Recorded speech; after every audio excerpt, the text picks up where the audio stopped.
said, I don't know you. You have to literally become of his family. He said, those who believe to them, he gave power to become the sons of God.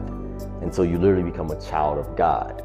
And now when we talk about, they say, well, sons, what about daughters? Well, you got to understand that in English, when you say cat, you're talking about both male and female cat. So we say in Old English, originally English, well, I can't say Old English, it's just English. It's just, right now we speak a slang that has evolved over time.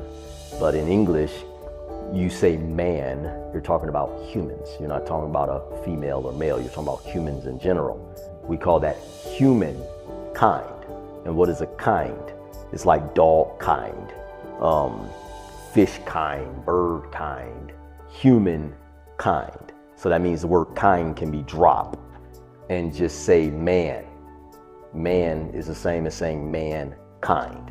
So when you see a woman, that's mankind. It's not that you're calling that female a male. You're not doing that. God put man on the earth. He said male and female made he them. Who is them?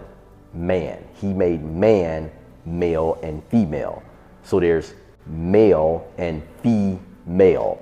There's man and woman. So when it says sons of God in the Bible, it's not talking about male or female. It's talking about God type, means that you are the offspring of the Creator. Remember, that's how language used to be, and we still see it in Spanish, I have hijos.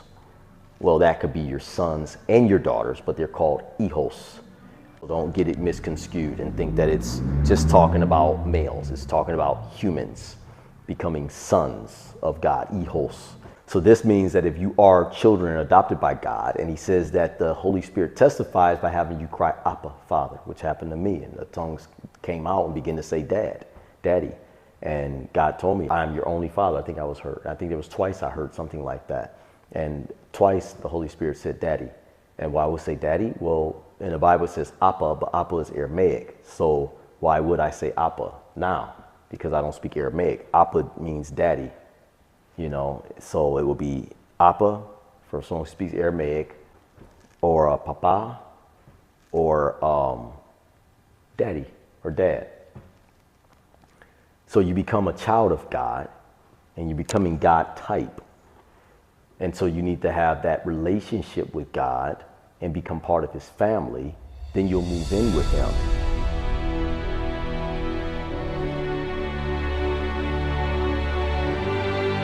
You'll move into his home and you'll reap his inheritance.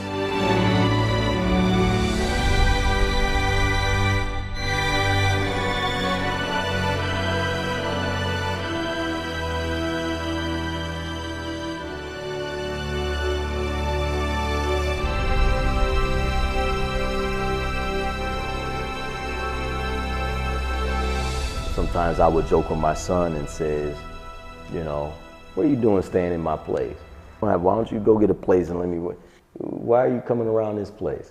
And he'll say, you know, he's super smart. He'll say, well, because I'm a child here. So you have to take care of me. I'm staying here and follow you around because you're my dad. And so it makes, of course, you got to hug him and make up for him to make sure they don't take it too seriously, but it proves a point. We are able to enter into heaven. We can't make our own heaven. I can't go off and start building my own heaven somewhere. I'm but a child.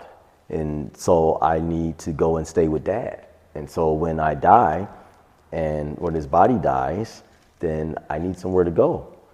And free will. I can either have accepted his upgrade and become his type and be adopted by him and then live with him in his home as his child, or I need to find somewhere to go. And maybe I can go far off into what's called outer darkness, away from God, away from all of God's creation, and try to create my own creation if I can figure it out. For those people who don't want him and end up cast into outer darkness, which means they're basically say, okay, well, I mean, you're out of your body, so you need somewhere to go, and you don't have anywhere to go, so you end up off in outer darkness. Like, imagine an astronaut loose away from the space shuttle and starts drifting off into deep space. It's outer darkness. You're away from everything. If you're so smart and you're so smart in God, then go ahead on to outer darkness. Create your own world, your own heaven, your own earth. But because people who are here and they're trying to, oh, well, you know, we do some great things. I don't need the power of God and stuff there. I can do that and that. You can't do that. There was a joke where the scientists said, hey, we don't need God because we've determined how to create man in our image according to our likeness. And so God said, God looked down and asked him, what are you doing? He said, oh, we don't need you anymore, God, because we found out how to make man in our image according to our likeness. And so God said, show me. And so they reached down into the dirt, and God said, get your own dirt.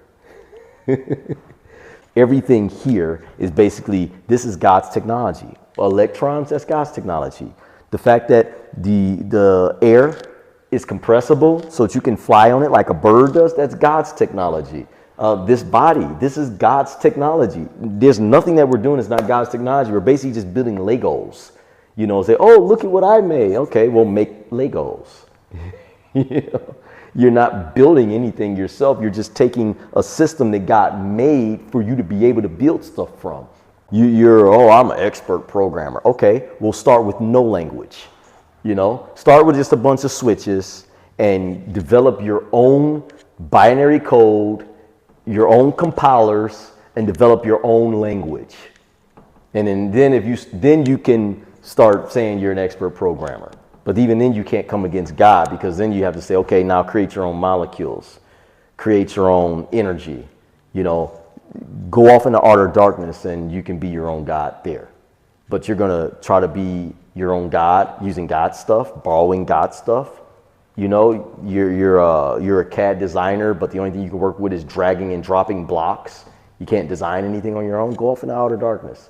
And what did God say that they would do in outer darkness? They'll be weeping and gnashing of teeth in outer darkness. They're not going to be out there saying, oh, yes, now we can finally show our own reality and be our own gods. No, they're going to be sitting there in the midst of nothing, nothing of nothing. There will be no light, because light is something God invented. There's no color. God invented color.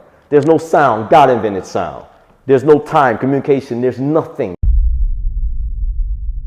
And God said they'll be weeping and gnashing of teeth. When you're cast out there, you're going to be doing a lot of nothing. So you build your relationship, and that's salvation.